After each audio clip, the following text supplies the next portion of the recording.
L'Ukraine n'a pas atteint ses objectifs selon Moscou alors que la contre-offensive semble avoir démarré malgré la discrétion des officiels à Kiev.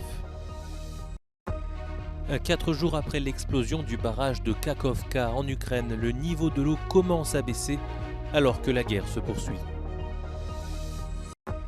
Rattrapé par le scandale du Partygate, Boris Johnson remet son mandat de député en raison d'une enquête parlementaire qu'il juge partiale et antidémocratique. Donald Trump devra répondre de 37 chefs d'accusation pour avoir gardé en sa possession des documents dont beaucoup de dossiers classés confidentiels. Les officiels ukrainiens se gardent de l'évoquer, mais la contre-offensive annoncée depuis plusieurs mois semble bel et bien lancée, avec des attaques menées dans l'est et le sud du pays pour tenter de déloger les forces russes, notamment dans le Donbass et à Zaporijjia, en contournant le bassin sud du Dniepr, massivement inondé après la destruction du barrage de Kakhovka. Le président ukrainien Volodymyr Zelensky, sans dévoiler la tactique de Kiev, a salué les soldats qui luttent sur tous les fronts. І окремо для наших воїнів, для всіх, хто цими днями в особливо важких боях. Бачимо ваш героїзм. І ми вдячні вам за кожну хвилину вашого життя, життя, яке дійсно є життям України. Vladimir Poutine a estimé ce vendredi que la contre-offensive avait commencé. Selon lui, les troupes ukrainiennes n'ont à ce stade pas atteint leurs objectifs sur les différents champs de bataille.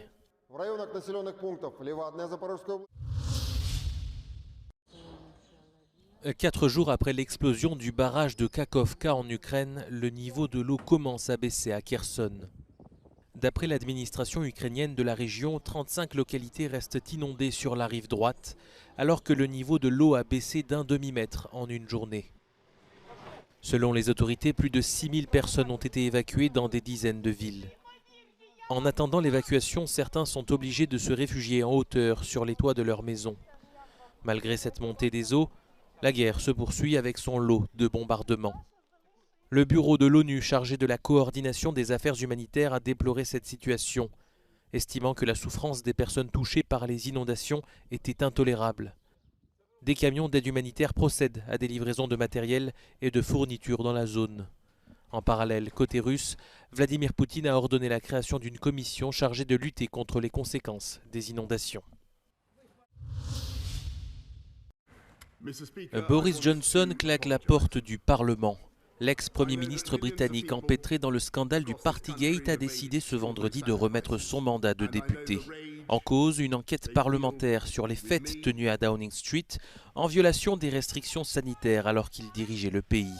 Cette enquête doit dire si le leader conservateur a trompé le Parlement en affirmant que toutes les précautions avaient été respectées eu égard à l'épidémie de coronavirus. Boris Johnson a vivement critiqué la commission chargée de l'enquête qui a produit un rapport, selon lui, truffé d'inexactitudes, avec pour but de le contraindre de partir de manière antidémocratique, selon ses termes. Sa démission à effet immédiat déclenche une élection partielle, véritable test électoral pour l'actuel Premier ministre Rishi Sunak, au moment où son parti conservateur est au plus bas dans les sondages. Boris Johnson, personnalité charismatique de sa famille politique, n'a d'ailleurs pas manqué d'étriller le gouvernement, mettant en avant les divisions au sein du parti.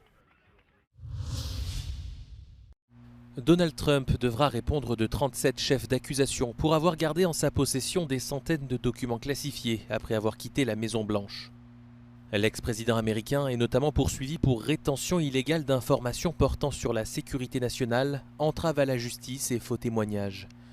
Les autorités américaines ont trouvé des milliers de fichiers dans sa résidence de Mar-a-Lago en Floride, comme le montrent ses photographies. D'après le procureur spécial chargé de l'enquête, Donald Trump a mis le pays en danger car des informations sensibles sur la défense nationale ou encore certains programmes nucléaires figuraient parmi ces dossiers. We have one set of laws in this country and they apply to everyone. Applying those laws, collecting facts, that's what determines the outcome of an investigation.